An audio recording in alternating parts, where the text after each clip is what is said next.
Good morning, Guruji, Sairam, and thank you for inviting me onto this Zoom call.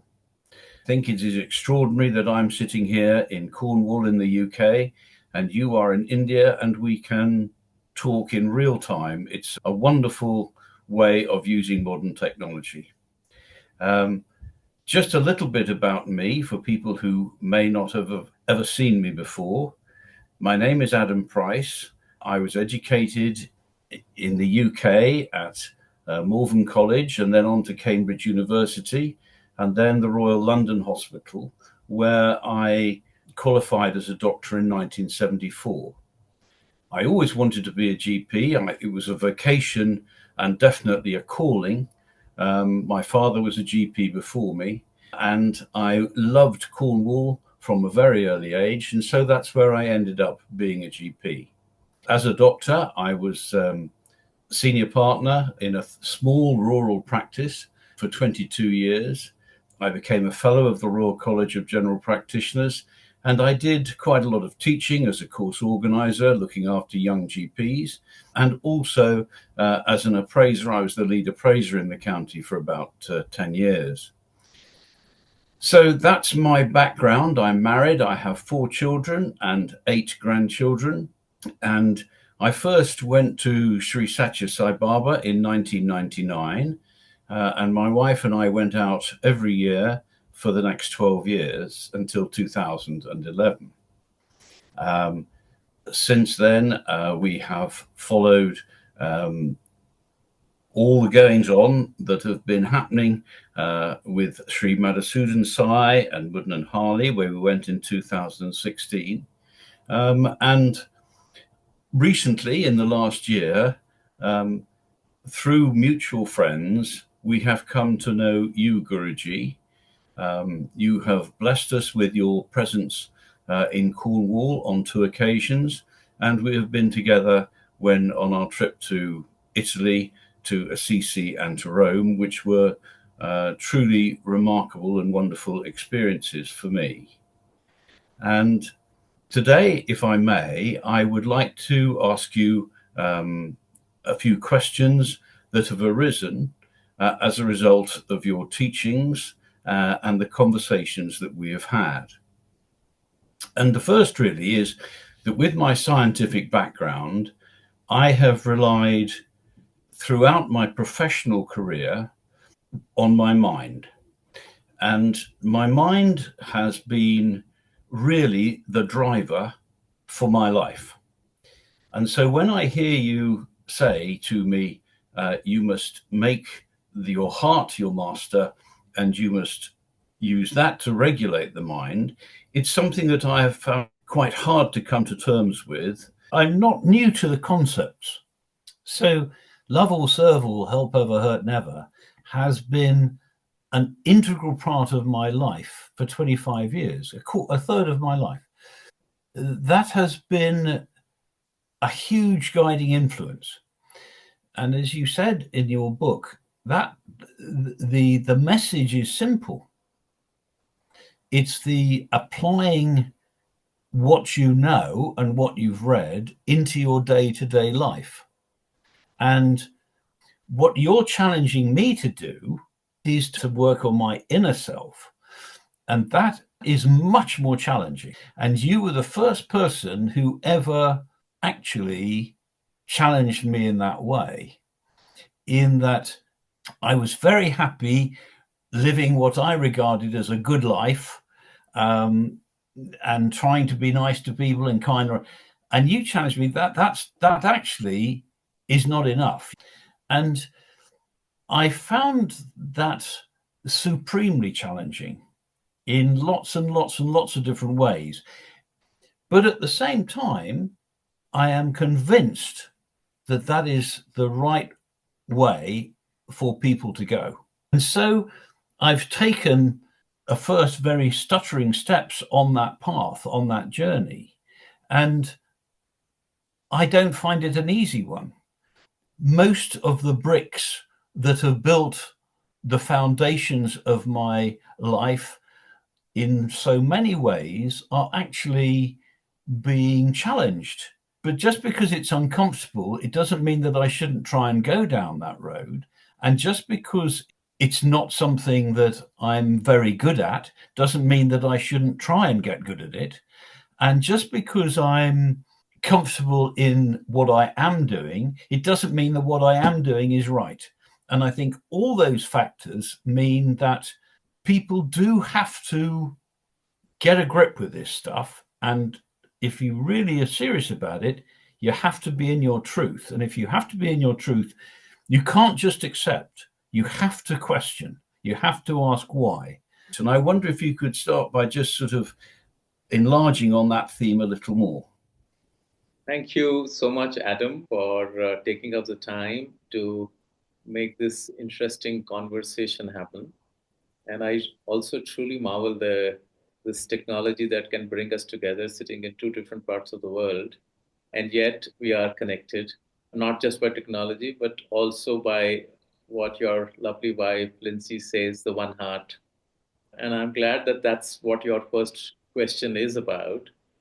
You see, you beautifully touched the discussion about seva. Seva or service is just the foundational step. Hmm. The whole idea of seva, of doing service to people that you don't know, and you go out there and do it, was only one.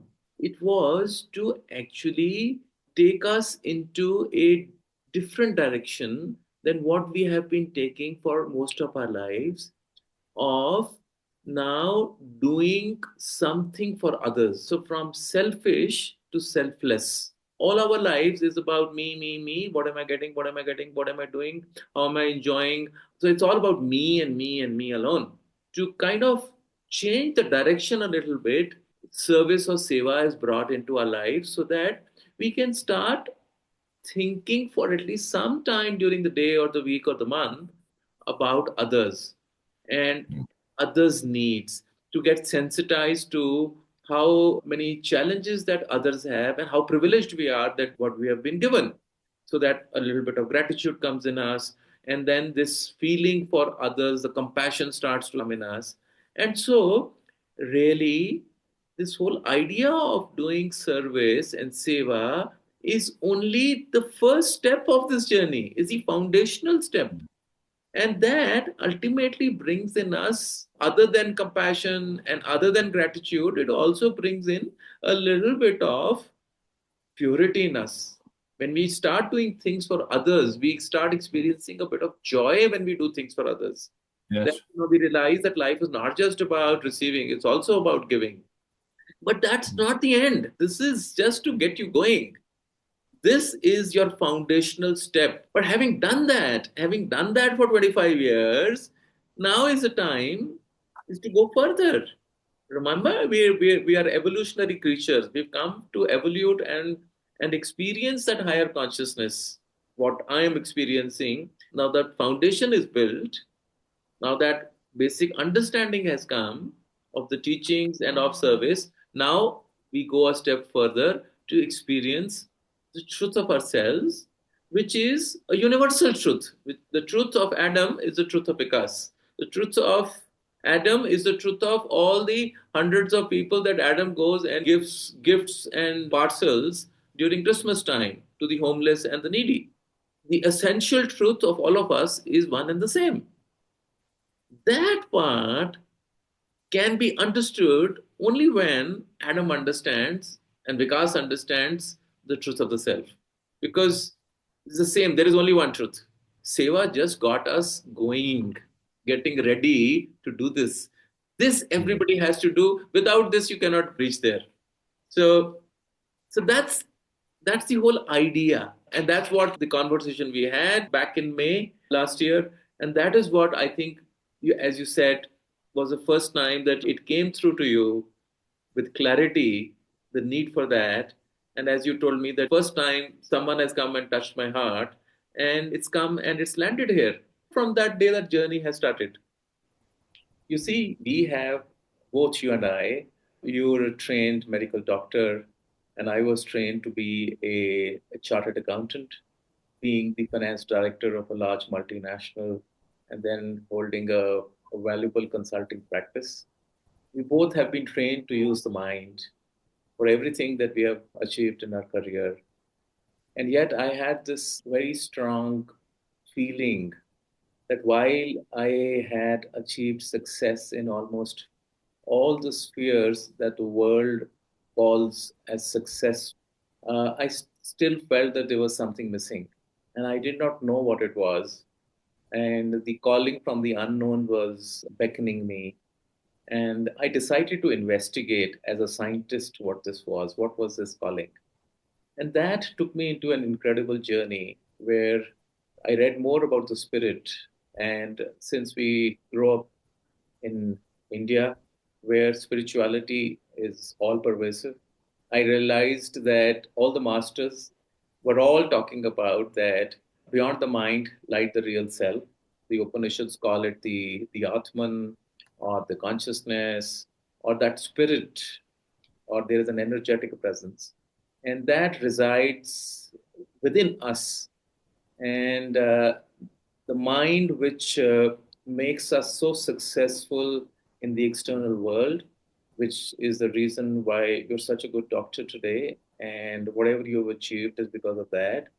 However, there is something else which actually is the controller of the controller, which is actually more supreme than the mind, and that is the consciousness which is said to be residing in what we call as our heart, the spiritual heart. It's not the physical heart as a doctor as you know it, but it's a spiritual heart where this authentic self, this energetic self resides.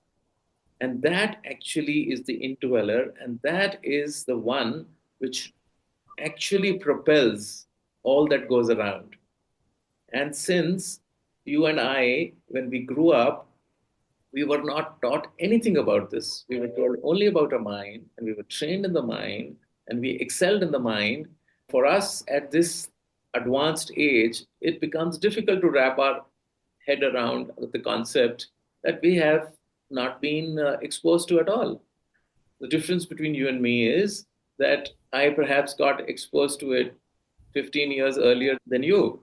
So my journey is essentially of bridging between the mind and the heart, which, if you were to really realistically look at it, it's the journey of about 1 foot 12 inches. But it takes often lifetimes for us to do it. So that's really what I mean when I tell you operate from that. And I think in the past few months since we've met, you're starting to experience some of this. Yes, I certainly am, and I'm married to my wife Lindsay, who does nearly all of her decision making on how she feels about things. Whereas for my entire life, I have made most of my decisions about how I think about things. What has really irritated me over the years is the fact that when it comes to my wife saying she feels something, she's absolutely always right. Whereas when I think about something, I very often am not. And this has been a source of wonder, really, to me. We talk about female intuition, but it's much, much deeper than that. It's actually, I think, what you're talking about, this business about listening to your heart and how you feel about things rather than trying to get your head around it. But it's still, I still find it hard to let go, let God. And I think I would find it even harder if I was in the midst of the maelstrom of general practice in the UK and still practicing as a doctor, um, because there doesn't seem time sometimes to not think, if you know what I mean. For the people who are listening to this, who are working and who have busy everyday lives, how, to what extent can you allow your heart and your feelings to govern your mind and your thinking? Let me try and give you the perspective to this. It's really not about the feeling, neither it is about the heart. These are just mere expressions. Let me put it in very simple words.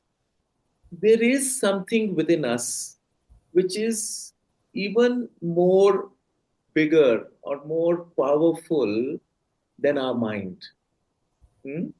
And which is always switched on. It kind of never goes to sleep, which is aware of all that's going around us, uh, whereas the mind functions only when it is alert, when it is active. And that bigger self of ours is actually the reason why, uh, you know, all the things around us start happening.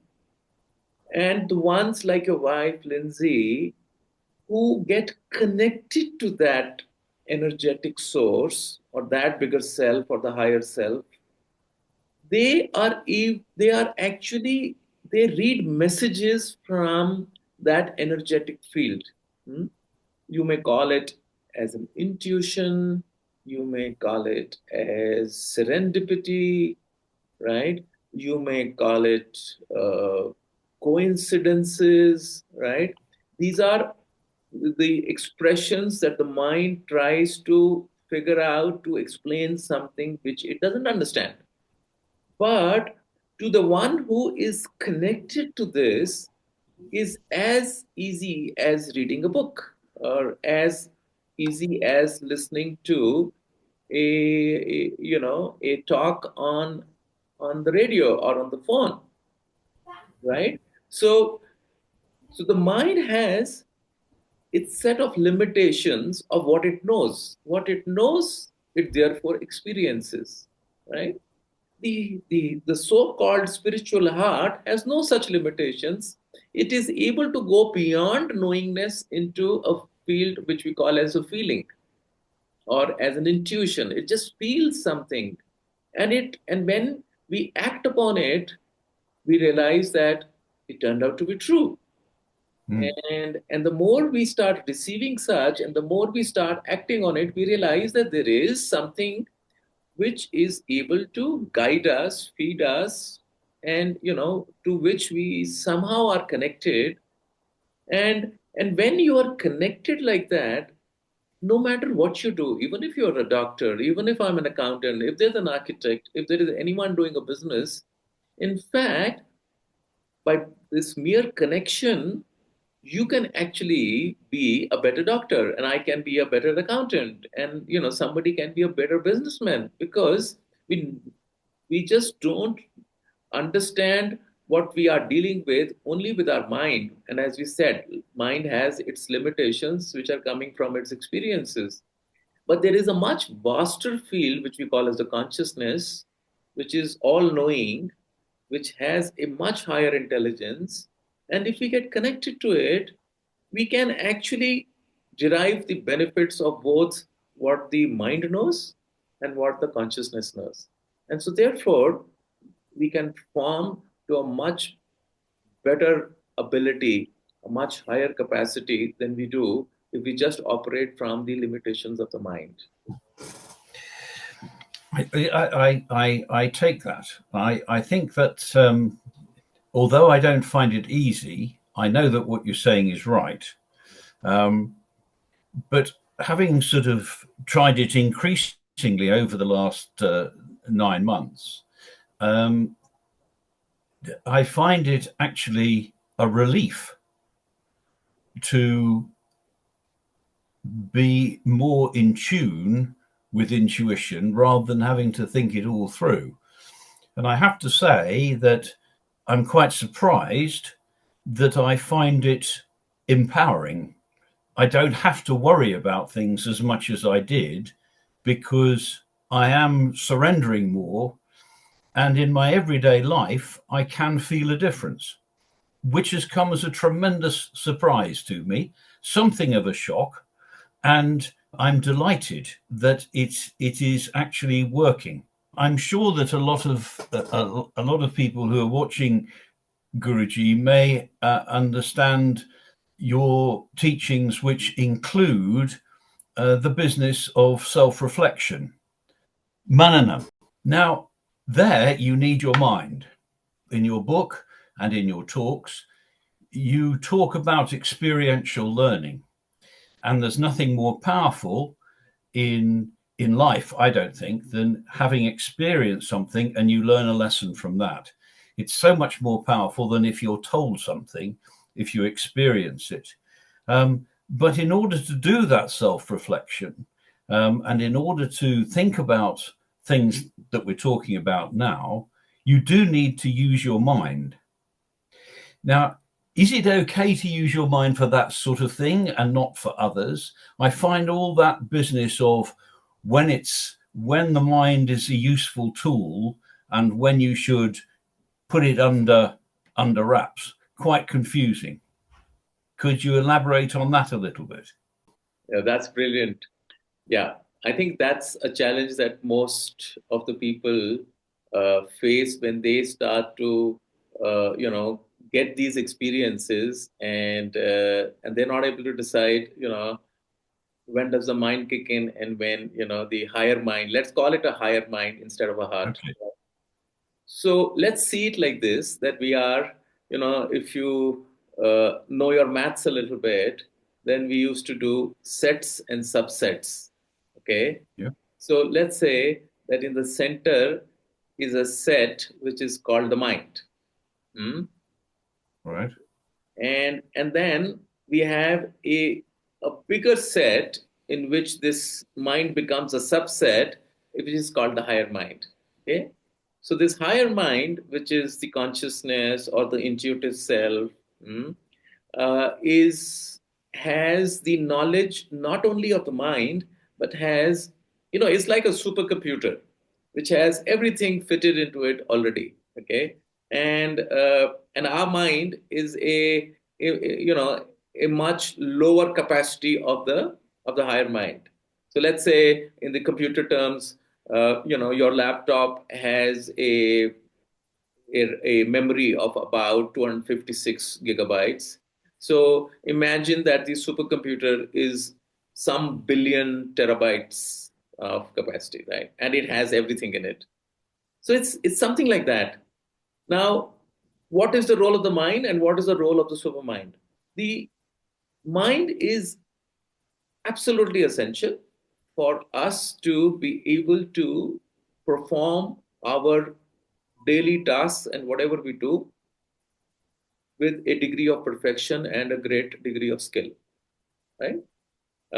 We need that. For example, if you have to perform a surgery, then you need to, because you need to know what this case is about. You need to know exactly where to go and carry out the procedure, and you would have done your reading, and you would have done those seen hundreds of such cases, so you know exactly what to do because your mind has all got it all sorted out, and you know what you need to do. That's the role of the mind, right? So for your routine things, what you need to do and how you need to execute them, you need your mind. But for the larger questions of life, which the mind is puzzled with, and the mind does not know, which is to do with the future, which is to do with uncertain things, where the mind starts to do its planning and it starts to do its projection, that is where we say we use the understanding of the higher mind. So the higher mind is one which takes the larger decisions about our life, and the mind, as we call it, is what we use for executing those decisions in our life.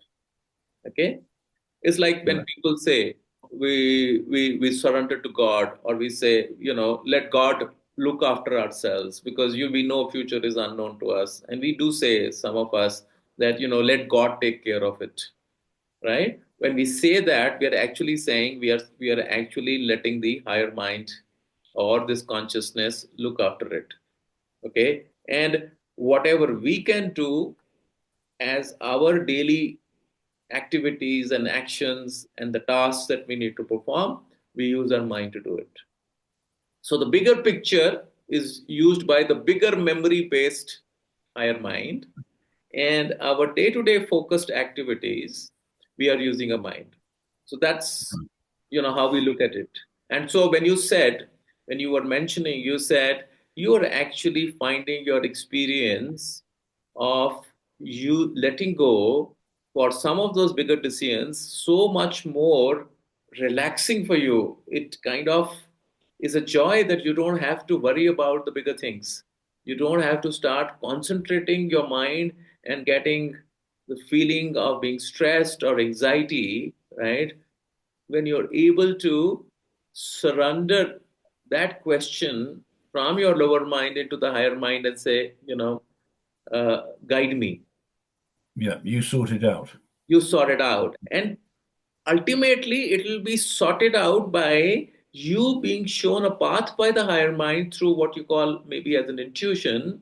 But to execute it, you will still require your mind to be able to do it, right? So that's how it works. So they actually work in tandem. One is looking after that which the mind is not capable of or the mind doesn't understand, which the higher mind understands. And the higher mind guides you what you need to do, but for execution, you still need your mind to be able to do it. So they are actually a great team. And it has always been like that, but we've not been aware that actually the higher mind had been guiding us. And so when you become aware of it, and with awareness, when you start letting go, you realize that things are beginning to happen. And this is what is called a direct evidence or a direct experience. Yes. And so, when we had this conversation the first time about 5 or 6 months back, in May when we met, you didn't have this experience. You were trying to grasp it and you were trying to wrap your mind around it. And I told you, Adam, if you want to really figure this out, then for some time, don't try and put your mind around it because the mind doesn't know this at all. So it cannot wrap its mind around it. So if you just let go and for some time allow the experience to guide you, and now that the experience is starting to come, you're beginning to see some of this. Yes, I am. And it's quite a shock. Um, Thank you. That's very helpful. Could we move on to one of the things that on our last conversations that we had was something that I had to work on, and that was the whole business of attachment. I thought a long and hard about what you've just said, and it's been very well illustrated over the last 48 hours when one of my grandchildren has had a health issue. And my wife just says, well, look, you have to detach from this. You can't take it all on your shoulders. But one of the things that I have found really difficult to put into practice is to detach from some of the things about family and security and all that sort of thing, which has been such a huge part of my life, and I'm sure is for many people, not just me. The whole business of attachment and detachment is something that I would like you to just go through with me again, if you would. Yeah, absolutely. Yeah, and you're right, Adam. It's not just you, all of us, including me, right? I have two grown up children. My son is a pilot, my daughter is a banker, and I have a family too. So, what I learned from my teachers and I learned from the Vedas was how to live life in this world. And so, in Isha Upanishad, there is a very beautiful line which says, Tena taktena bhunjita.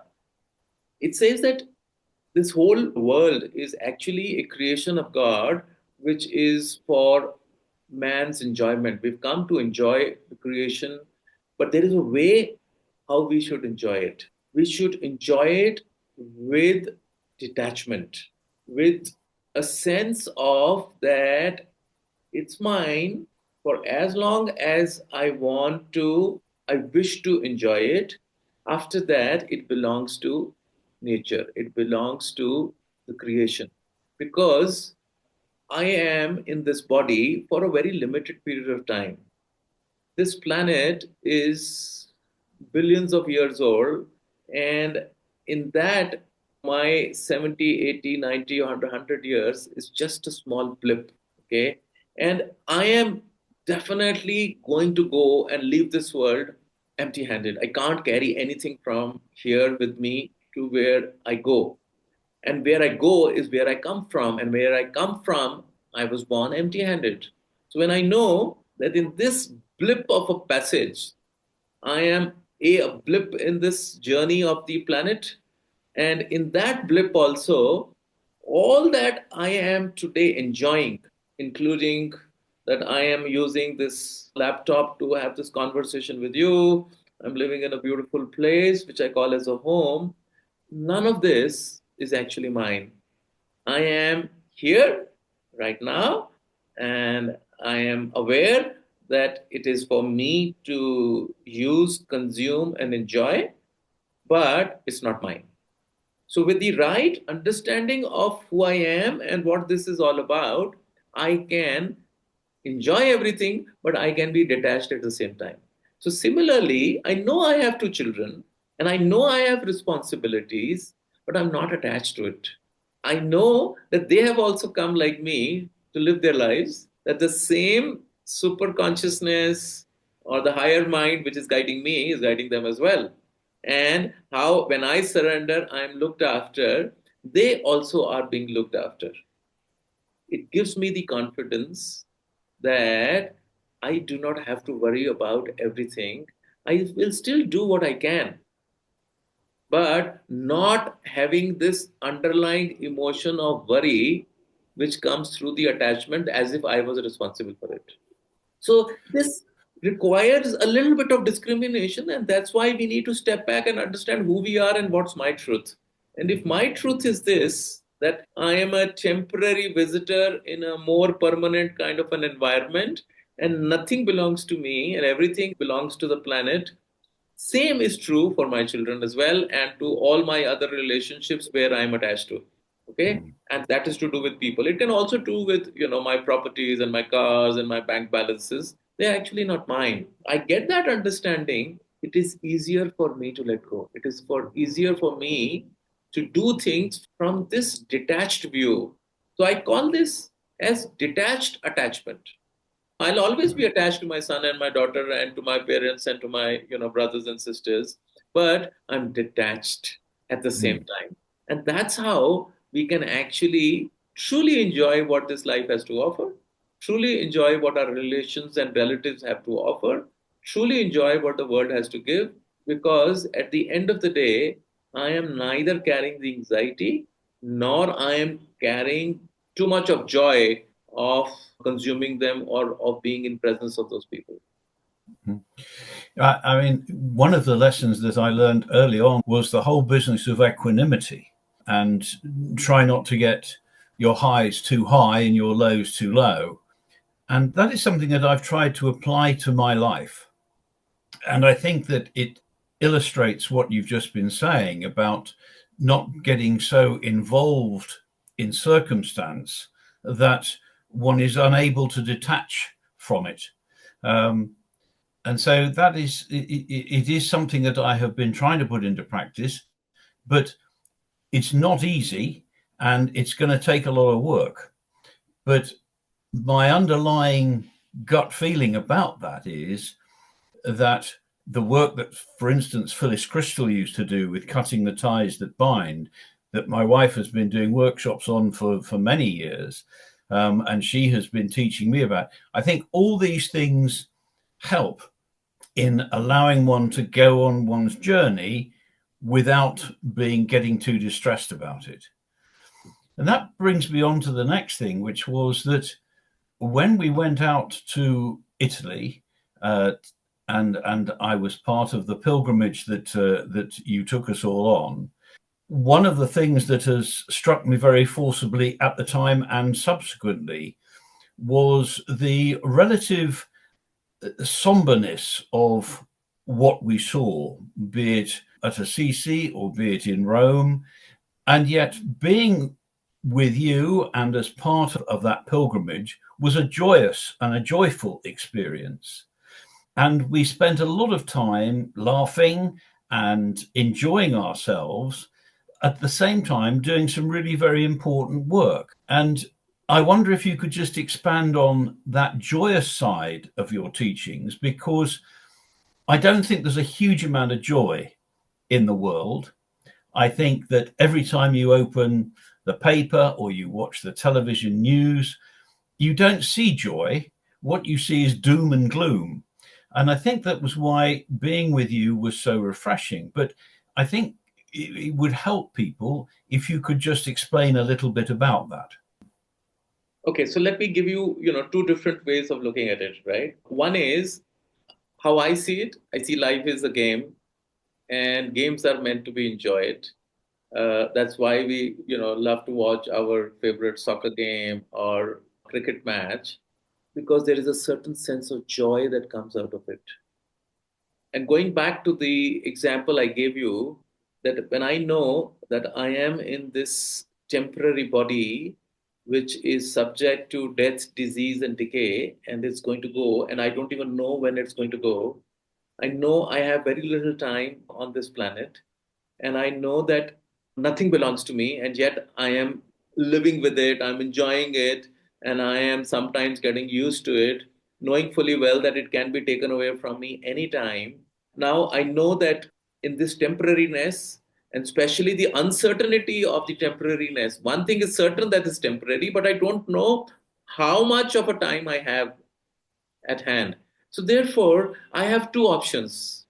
One is, how am I going to live this moment that I have? And I don't even know how many moments more are there for me in store. So I have a choice to make. I can either be joyous about this present moment, or I can choose to brood about something.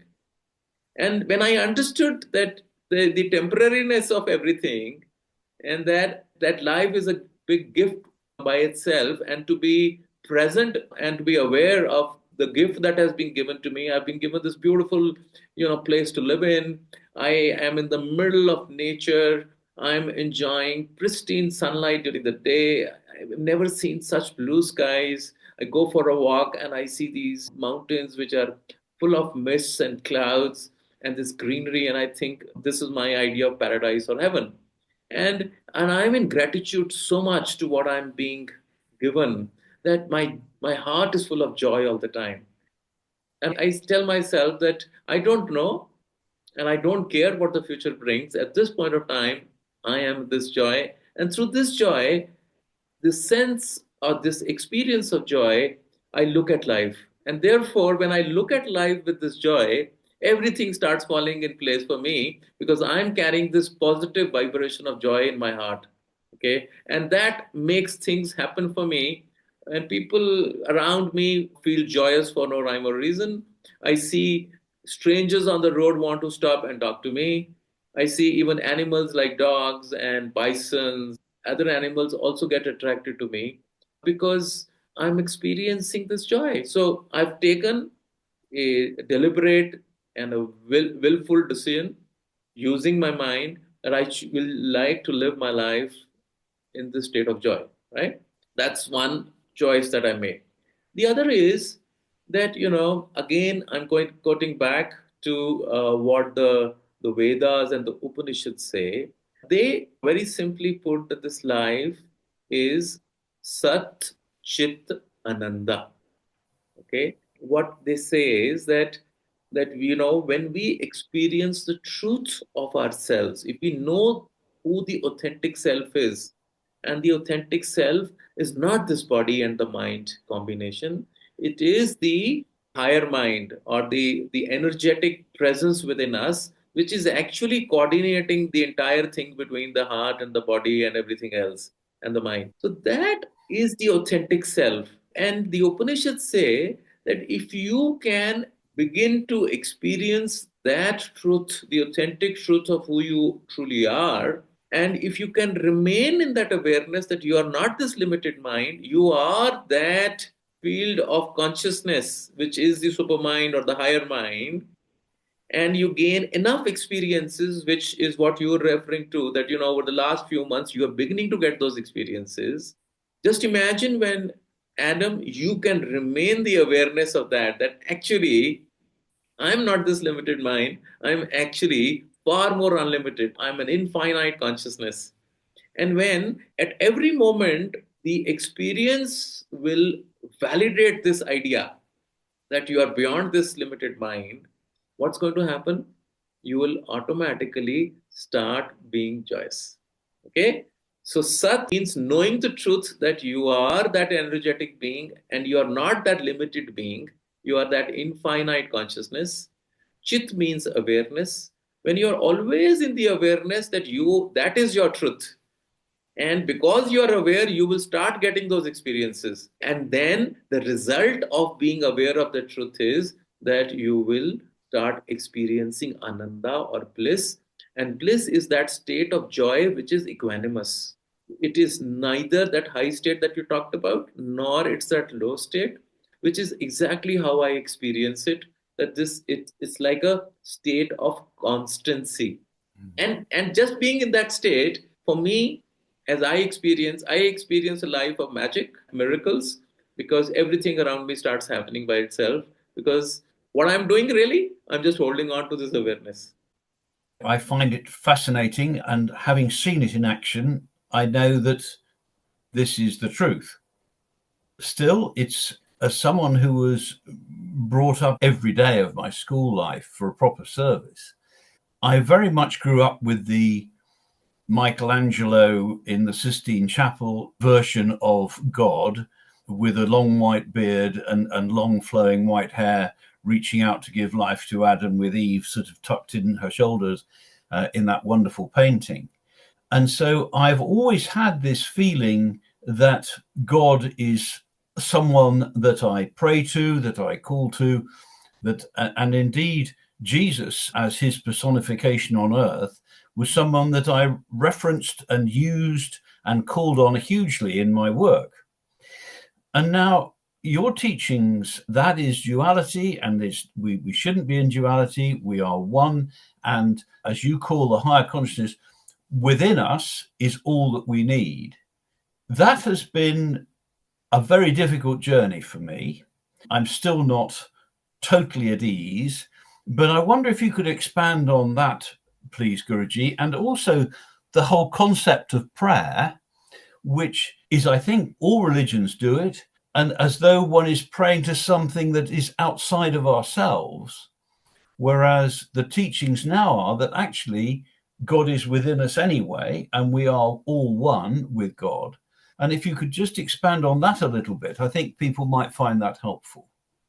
Yeah, that's very beautifully put.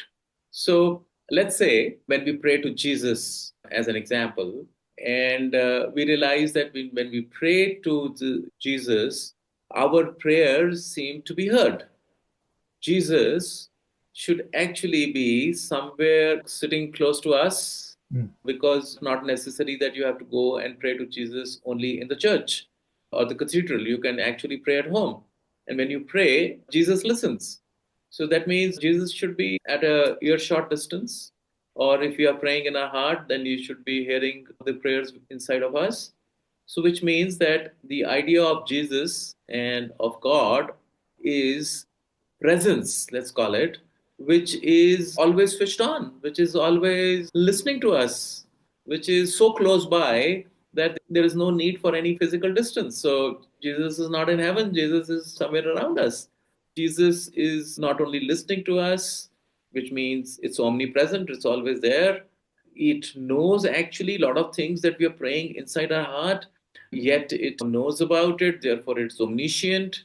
And when we pray to Jesus, Jesus answers us, helps us, and is a powerful presence which makes things happen. Jesus is omnipotent.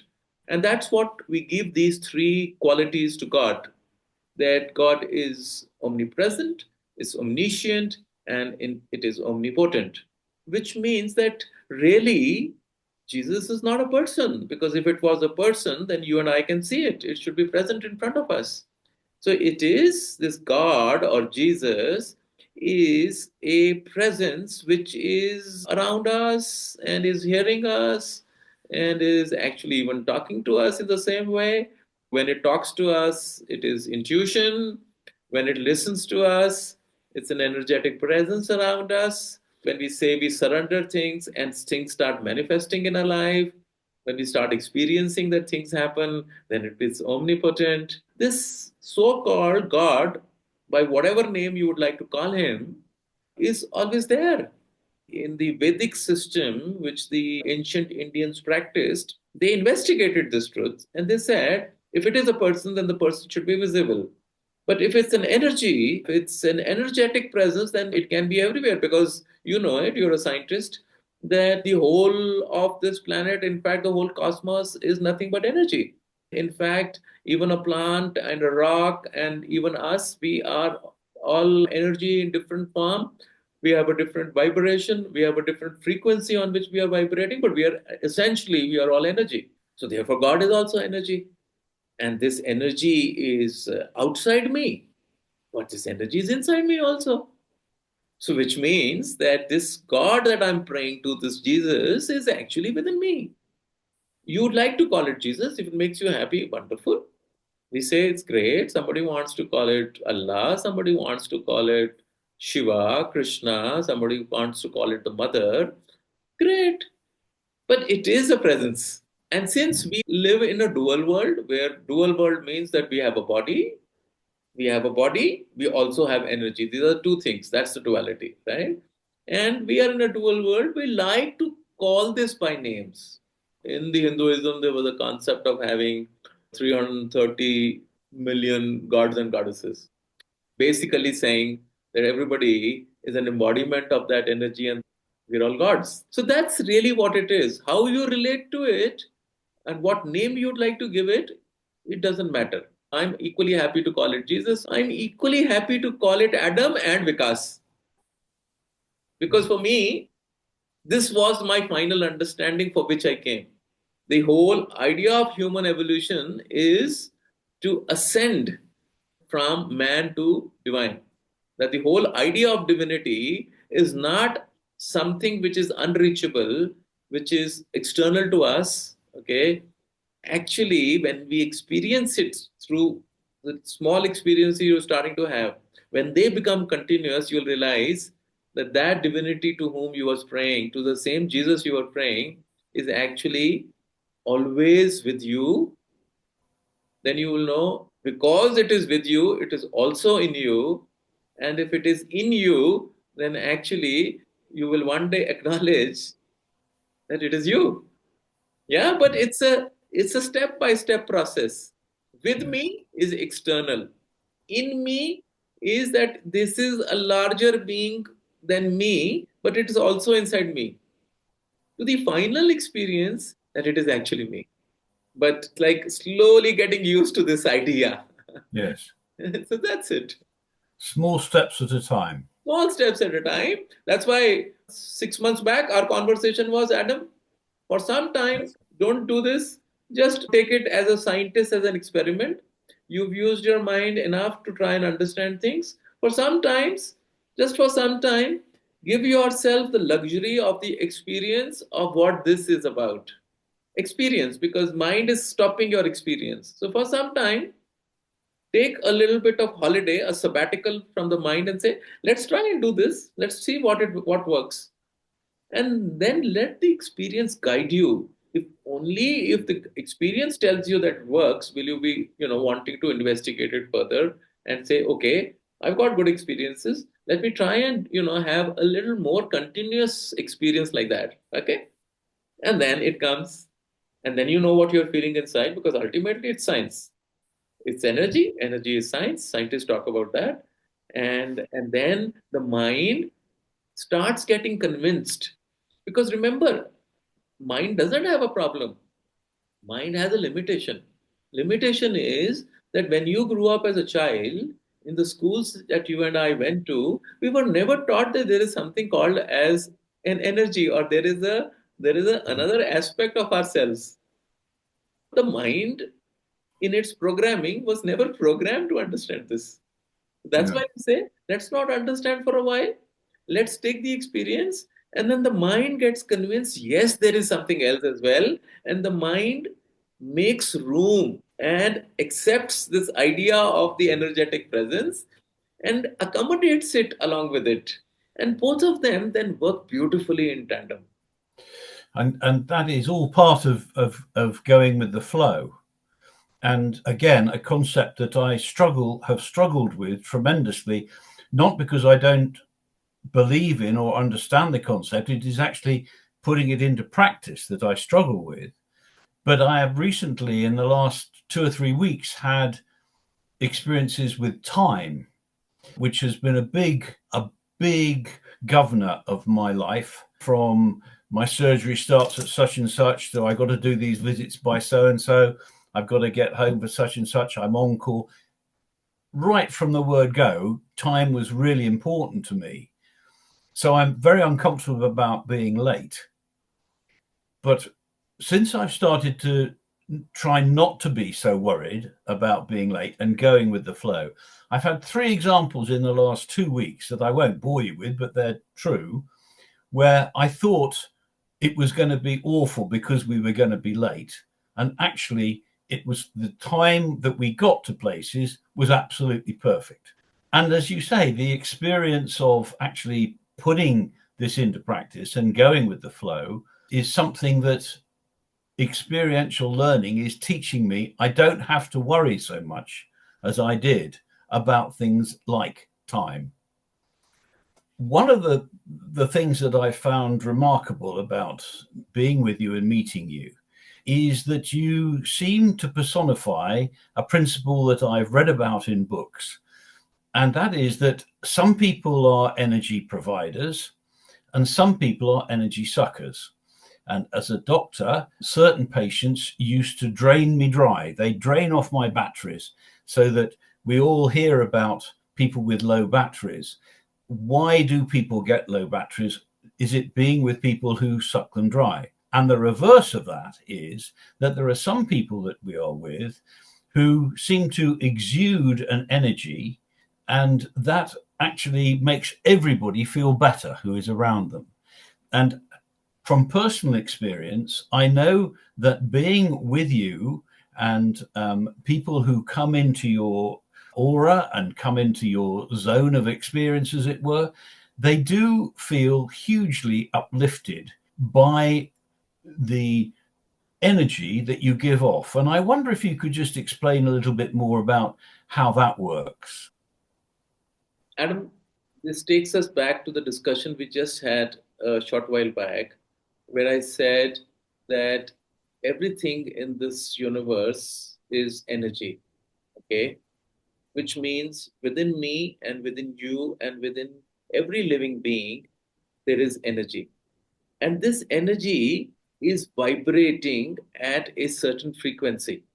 So, for some people, it vibrates at a higher frequency, which is what we call as we feel the positive aura around people. We feel a sense of joy and love around people because they're operating on a higher frequency. Then there are certain people who are a little operating on a lower frequency, and this lower frequency makes them dull, lethargic, too much into a negative field because their energy levels are low, and so they are the energy suckers, as you call them. This is really what's happening within each one of us. Okay, and as I talked about the idea of ascension, that we are moving from a lower plane of consciousness to a higher plane of consciousness. And in an energetic parlance, we are saying we are moving from a lower frequency vibration to a higher frequency and vibration. So the whole formula is that we are all EFB, energy, frequency, and vibration.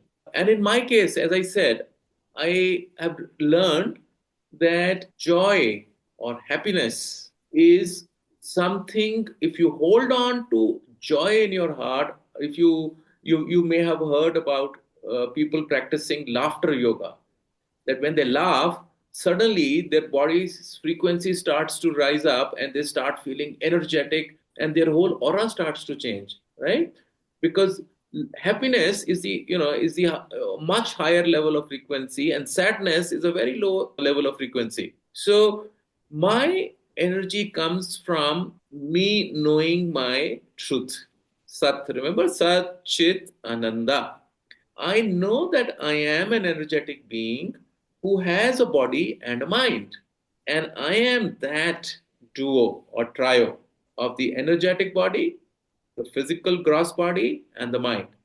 And these three have harmoniously blended with each other. And this harmonious blend is who I truly am. And I remain in that awareness all the time. And that brings Ananda in me, that brings that joy in me. Because of being in that state, the frequency at which I vibrate is a much higher frequency than others who experience this high frequency when they are happy. But when they are not happy, and when are they not happy? When they get stuck in their mind. And then when they start getting stuck into their worries and they start making plans, right? But I operate out of this higher mind. And when I live in that higher mind state, I realize I require lesser sleep. I'm far more energetic. I'm able to do a lot of things, right? And people around me start feeling happy about being in my presence. More I share this energy with others, actually there is something in me which keeps producing more energy. I don't feel drained. Okay, I feel actually that the more I give, the more I get, because my the energy levels, the levels at which you're operating is of a higher frequency. So really that's what it is. I conduct a lot of retreats and programs, and I've seen people who come here whose body language is quite low. They're not feeling so good about themselves, but within a day of being with me, their energy starts to shift. Okay, and I've demonstrated to them that when this joy starts to come, and this the highest of the joy is the joy of knowledge of the self, because everybody is trying to find out, who am I really, what is my authentic self. And once you start experiencing the true self, and it is so liberating, Adam. It is so joyous because you realize, oh my God, I didn't realize I am capable of so much more, and all the limitations that my mind put on me are no longer applicable to me.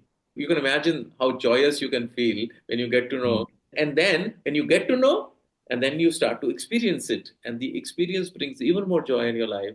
Anybody who comes in your field of joy, it is infectious, it catches on. This is how it really operates. Well, that's very helpful and very interesting.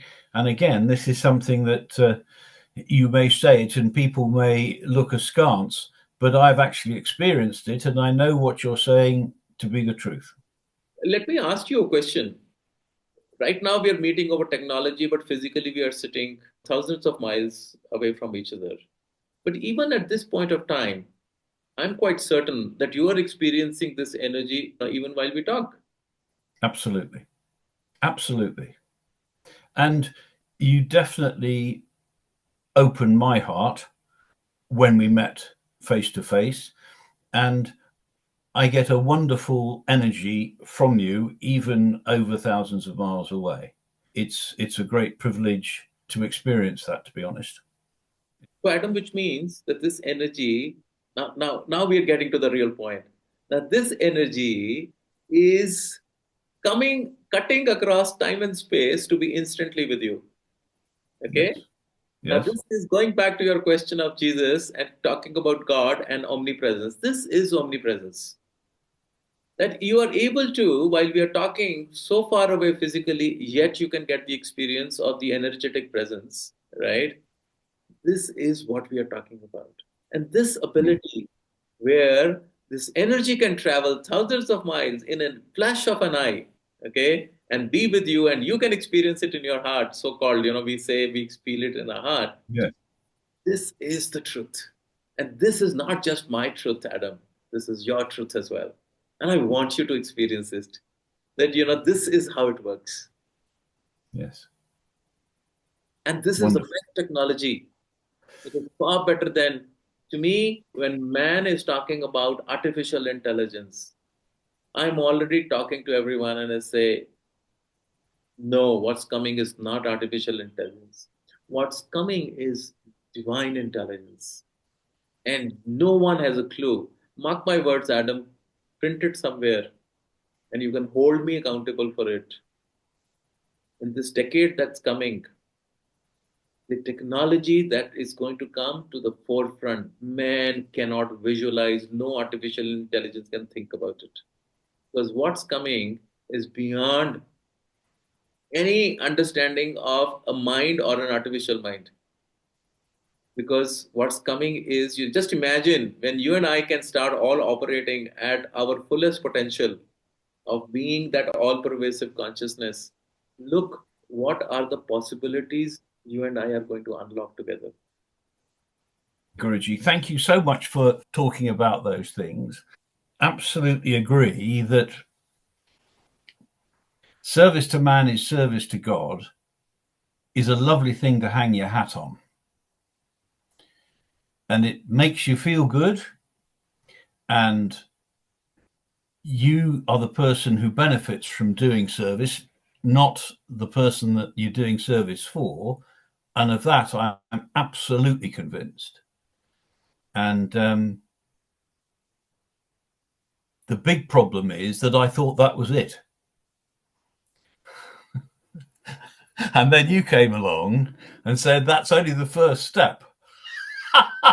It took me 25 years to get the first step, and now I've suddenly got in my dotage. I've got to start learning a whole lot of new stuff. But you're right. The whole bit is actually acknowledging that there's more to it. And I've had a week's course with Greg Braden and Joe Dispenza and the great and the good who talk about this, and they're not quite saying the same thing, but they're on those lines. All the sort of the great guys who write all the books, they're all saying this stuff, but you are challenging individuals to make the change within themselves. And what the great people in that spiritual world that describe is what happens and what is going on in the world and why things happen as they do and what we've discovered. But they are not challenging the individual. They're not challenging you in the respect of, look, this is what you need to do. If you do it, take these steps, and this is where you'll get your bliss. This is where you'll get your realization. They are not challenging an individual. They are embracing an audience, and they are holding that audience, and they are captivating, and they're talking about wonderful stuff. It's all absolutely genuine. But where you differ is that although the underlying message is the same, you are challenging me as an individual to change, and they don't do that. They don't personalize it, whereas you do. And that is where the challenge lies. And it's not just for me. I'm quite sure that the challenge is for everybody who wants to go on the pathless path or read the book or watch the videos or whatever it is. The challenge is actually taking that on board and doing something about it. And that is a journey which is absolutely fascinating, absolutely intriguing, but one that I have never experienced until you came into my life in May 2024. Yeah. Adam, when you were speaking, this came to me. There are two types of people in this world. They are the ones who know, and there are the others who do. Okay. So there are a lot of people who you said collectively hold the audience. They know about it, but it requires a completely different skill set to do it and to take others there. Okay. Yes. That who not only knows it but has done it and has perfected it can come back and say, come with me, I'll take you there. It requires an expert climber, an expert expeditioner to take you to the Mount Everest. And so therefore not only understands the science about it, but has the art and the skill to be able to do that. right? So we all of us have been given different responsibilities and duties because we are in this beautiful time, which is called the golden age, where man rises and finally acknowledges the highest potential of a human being, which we call as the divine, or which we call as the consciousness. This is the time when the mind, which is being encased and entrapped in this huge ego, is now going to be shattered. And what's going to shatter it? Love. Love finally comes in and dissolves this ego around us, and just this cage suddenly comes open. And therefore, from the limited, we become the unlimited, we become the infinite. Okay, and that's really why you and I have come here on this planet. A guy like me has come here to help when the time is right, when the moment is there, when time, space, and causality are come together. We have to step in and do what needs to be done, because that's what this game is about. And so some are playing a role of making people aware of what it is, but there are some now who are coming in to say, yes, that's the truth, but come, I will take you there, and you will get to know through your own experiences, not what I just say, but through your experiences, you will understand that yes, it's happening. And that's what we are saying. We are not saying discard the mind, we are saying befriend the mind with enough validations, with enough of its own experiences, where it says, hey, this is beautiful. I also want to come along with this. And I know together as a team, we can two to tango and we can really do it well. And that is where the joy is. And that's where, because joy will go when the mind will resist. Anything mind resists, the joy goes away. But when the mind also comes along and you're having these Yes. experiences, the joy starts coming. Yeah, I think that's right. I think that's right. When if the mind goes along with it, then that's when the joy comes. And I do see that all the time with my wife, who really is so much further down the path than I am. And so I have experiential learning every day of my life from her about that whole business, about we'll go with the flow, Swami will sort it out, let's leave it. I have it every day and it works. But that's watching someone else do it. It's not the same as trying to do it yourself. Although when you've been married for 50 years, it rubs off on you.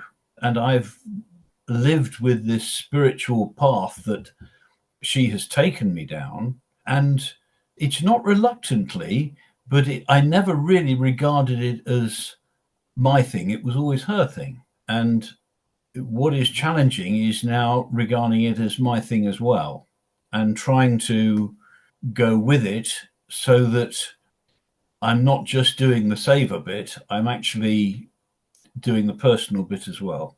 And that's not easy.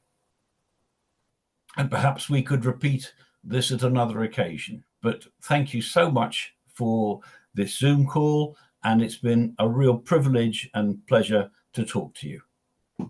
Thank you so much, Adam. As usual, as I always say, I just love our conversations.